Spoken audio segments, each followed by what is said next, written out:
good morning, everybody. Welcome back to Winnipeg Car Life. Welcome to the M4.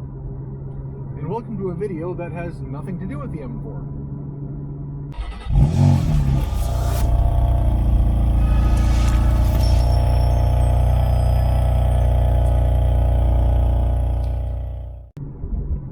Now, many of you know I went on Goldrush Rally this year. And because of COVID restrictions, etc., I wasn't able to bring the M4, which sucked because that was the whole reason I bought this car. But I posted it on the Goldrush Facebook group, and one of the other Gold Rushers stepped up and said, "Hey, you know what? Just get to LA. I've got a car you can use." That man was Kevin Kress. He's the dealer principal of Karma Newport Beach. Karma being a major sponsor of Goldrush this year and last year and this last fuel run. I guess they're pretty involved. So Kevin says, come to LA, I've got a car you can use. You just need to bring a license and insurance. Everything else is taken care of. Okay. Now, I've heard of Karma. I knew of it back when it was still Fisker. And Fisker, the company, was sold to a Chinese company, the name of which escapes me. And so they changed the name from the Fisker Karma to the new company name of Karma and called the car the Revero. Looks pretty similar. Very sleek, very UFO, very E-Type meets Jetsons, I guess. Call it what you want. I think the look works. I think it's a gorgeous car. One of my favorite things about it was when I was driving it, looking out and you get to see the flow of the fenders into the hood bulge and all that. It was just phenomenal to be in. Now, of course, no car is perfect. I had a couple of things I didn't like about it. In front of the cup holders, there was a glass or plexiglass, Lexan, whatever, panel in front of the cup holders and the drive select. And that was horrible for glare. It was just, I kind of get why they did it in terms of interior design and everything, but I don't get why they did it. Another thing I wasn't so crazy on, it had a small trunk. It had to have a small trunk because the electric drive motors are at the back axle. They take up a lot of space.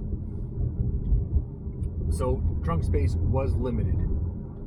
Now, I would consider the Karma, and the one I was driving was an older one. It was a 2018. They've got a new model now with a new powertrain, etc., etc. But the one I was driving was a 2018, and where the hell was I going with this?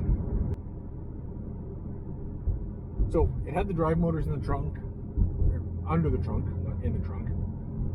They take up a lot of space, so you don't have great room for luggage. I would consider the 2018 Karma Revero that I drove to be a very great GT car. Fantastic for long trips. Fantastic for bombing around in the city. And it's a series hybrid. So you can drive it on straight electric. You can drive it on the range extender, which is a GM Ecotec 4-cylinder turbo engine. Basically, it's just regenerating electricity as you go. Or you can drive it in what's called stealth mode, which is kind of a combination of the two. I never experienced stealth mode. Never had cause to. I was either forgetting to shift it into sport, or I was driving it in sport. Only once did I completely run out of electricity by forgetting to put it into sport. And that was in Death Valley. no big deal. I made it to Vegas with plenty of fuel to spare. Now, the car has a 10-gallon gas tank, takes premium unleaded, and on that tank you'll get about 250 miles. So 25 miles per gallon using the gas range extender. Having a hard time not calling it a motor, but it's a range extender ultimately. Generator, if you like. So, of course, being an electric car, it was quiet, almost eerily so. And in the scope of the cars on Goldrush Rally, it just seemed to not fit in with everything else having, you know, straight pipes or custom exhausts or what have you. But there was 3 Karmas on the rally. There was the 2 that were originally going to be there, that were provided by Karma, and then there was the one that I was driving, which, like I said, was a 2018. It had been traded in on a newer one, and as it turns out, the car I was driving had previously belonged to a friend of one of the other Gold Rushers. I thought that was kind of cool. So I get to LA, I go to Newport Beach, find the Karma store there, meet Kevin. Wonderful, wonderful, wonderful guy, the type that you want in your life, plain and simple. I mean, he offered me to use a car for 3,000 miles. He'd never met me before. He didn't even know what I looked like. How do you get much better than that in terms of people in your life? So, I had never actually seen a Karma in person. I tried. We've got a Karma dealership in Calgary now. And during my initial attempt to get down to the US with the M4, I had to go through Calgary.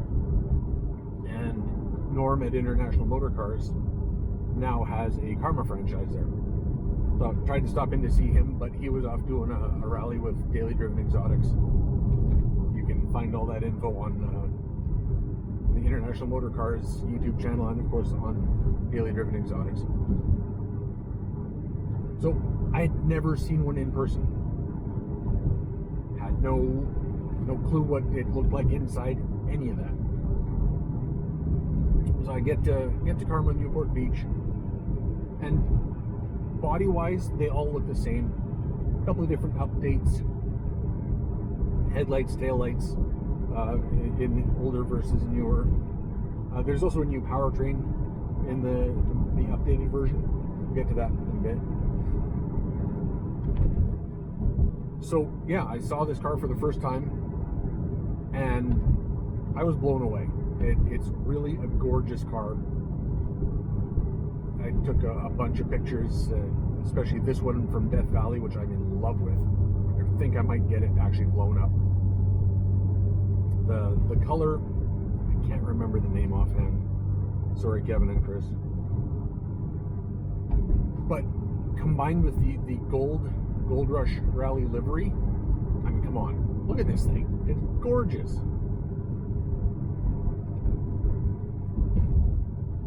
So, get in the car. Kevin shows me around it. Of course, it's being charged for me.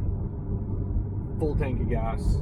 Like, I'm still at this point blown away by the generosity of Kevin.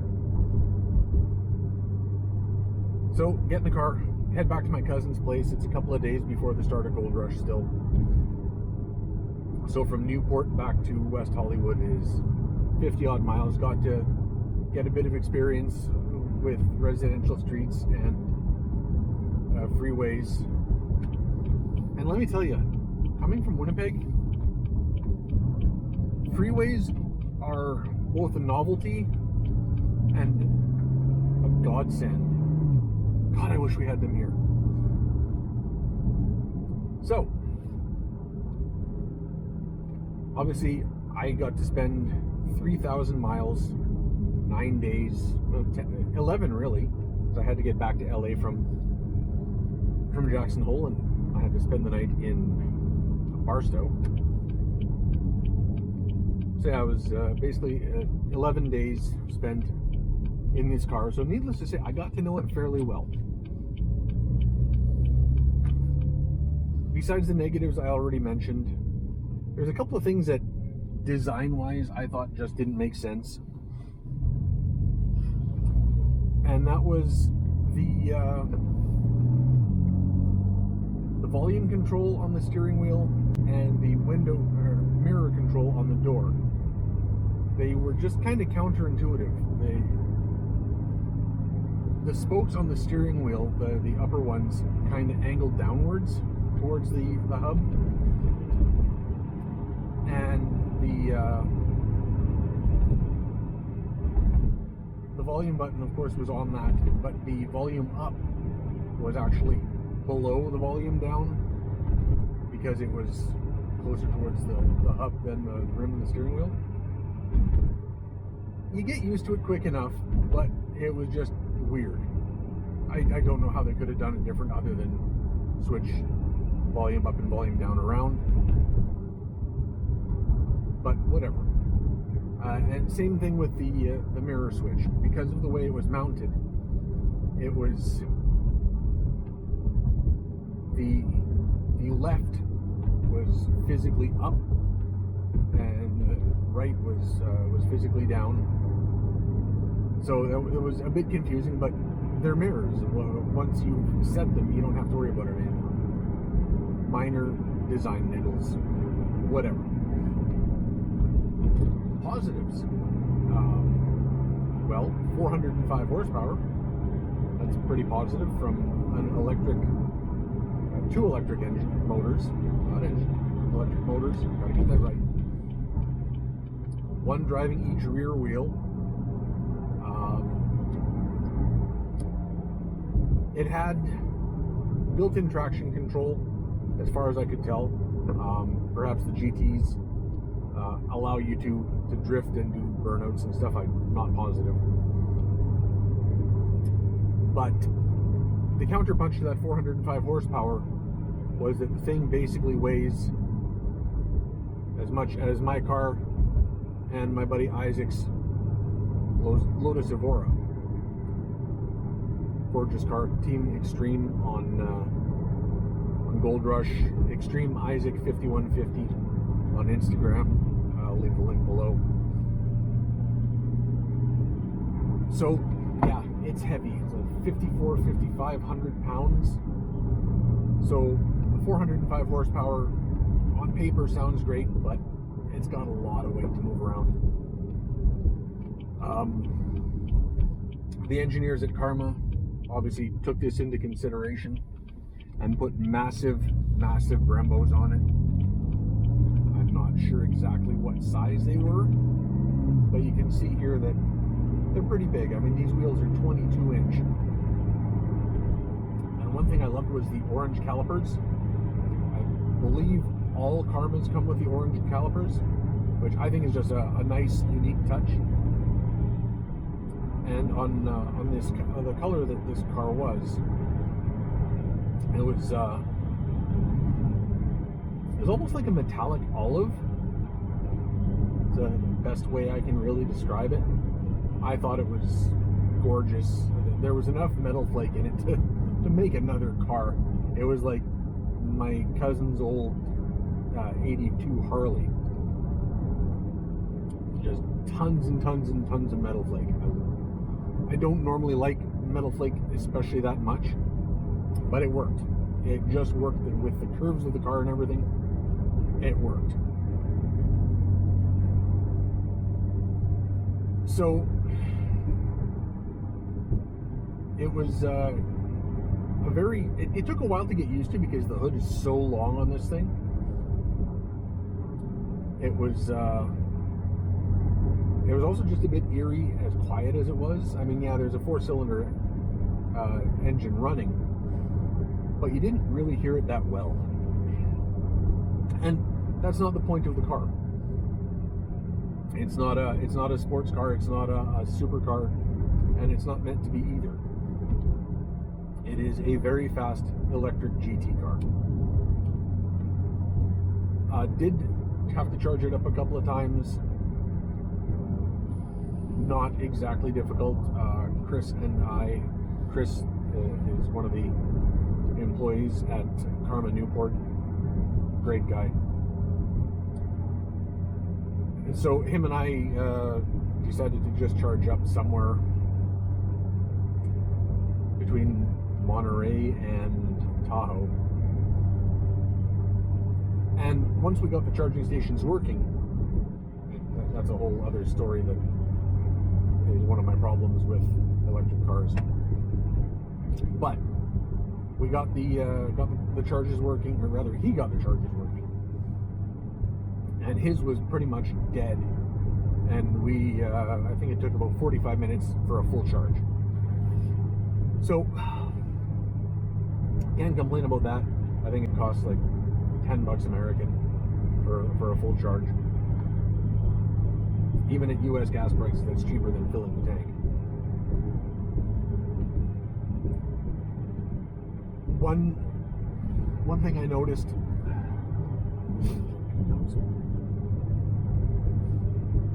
One thing I noticed though, I mean, we were on the back roads. Goldrush was called the road less traveled, and that was generally the case. Because the car was so heavy, those electric motors did not like hilly areas. So as we were headed into Tahoe, we were on one back road, and I mean, don't get me wrong, it was a fantastic road. I want to go back to it. I'm glad I kept all the route cards. I can find it again. But yeah, that much weight going through hills, didn't like it. No, not one bit. I was starting to get some range anxiety because I was low on electric, because I'm a genius and forgot to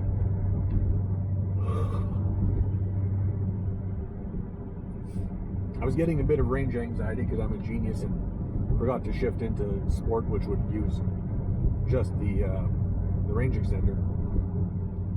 So I had used about half of the straight electric. Now on straight electric, this thing has a range of about 49 miles. And I was down to around 26 or so. And I needed to find a gas station. There was no two ways about it. So had it on maximum regeneration. Every time I'm going down the hill, I'm like, come on, come on, come on. So I managed to regenerate about an extra 10 miles worth of range or so going downhill. Turns out I didn't need it, but I rolled into that gas station like this. Yeah, 1 mile of gas range. I did have electric. I could have made it if it came down to it. But talk about pushing it. Wow. Now, the original MSRP of the 2018 Karma Revero base model was $130,000. It's not a cheap car, and you can see why. It's nothing to do with that it's fast or handles extremely well. It does handle good for a car of its weight, don't get me wrong. But it's not the ideal backroads bomber, which was what Goldrush was all about. But as far as a luxury GT car goes,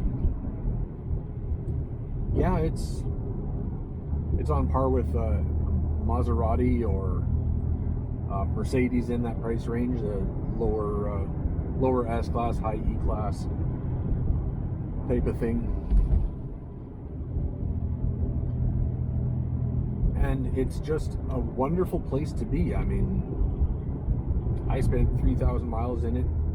The only time I was uncomfortable was when I was being an idiot and forgot to take my wallet out of my back pocket. Let's face it, if you're driving that much, you do not want to be sitting on your wallet. But the steering wheel was perfect to my hands. It reminded me very much of this one here. Nice and thick, very comfortable leather. The seats are plush, for lack of a better way to put it.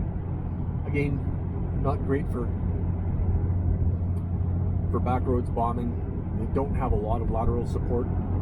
Again, the GTs might, but as long as you take this car for what it's for and don't confuse it with a sports car, it's a fantastic car. No ifs, ands, buts, maybes. It is a fantastic car. When I was on the highway stretches, a fantastic place to be. One thing I wouldn't have wanted to try to do is find snow tires for those 22s.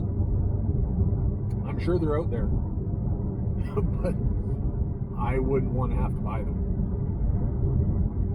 But that being said, yes, if you get a chance, absolutely try out a Karma Revero. The one I drove, as I mentioned, had the Ecotec 4-cylinder turbo out of the Pontiac Solstice, but the new one uses the drivetrain from the BMW i8. So it puts out more power. It's much faster. Noticeably so. I got passed by the other two GTs regularly. But yeah, it's really just a fantastic place to spend a lot of time. I wouldn't hesitate to do a long distance drive with one again. And wow, I'm fucking rambling.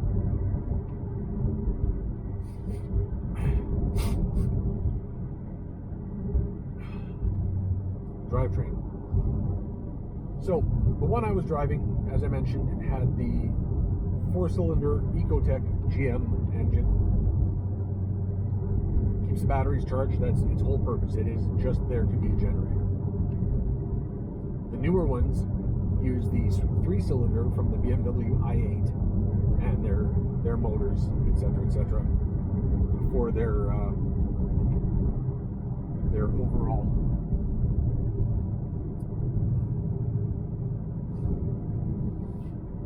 The newer ones use the drivetrain from the BMW i8 as its source of power. So it's a little more sporting, despite the weight. Puts out a little more power. Because it's a 3-cylinder, you get slightly better miles per gallon.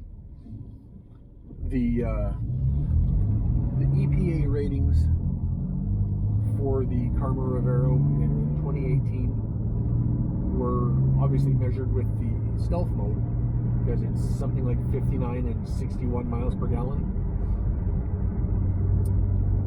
But I was getting about 25 on that 4-cylinder, but you know, I wasn't exactly taking it easy. The newer ones have the same 10-gallon fuel tank, but I think you get about an extra 10 or 15 miles per tank. So not a huge number, but again, that's driving it in sport mode. So I hope that answers at least some of your questions about the Karma Revero. I'm going to link Karma themselves in the description box below. I'm going to link Karma Newport Beach in the description box below, since they were the ones who were nice enough to hook me up with the car. And make sure you check out my friends at Throttle. They've got a brand new app out, and it is an online community for car enthusiasts and businesses to meet up, and generally just hang out online. It's a great app. If you're familiar with Instagram, it's pretty similar. It's just for automotive stuff.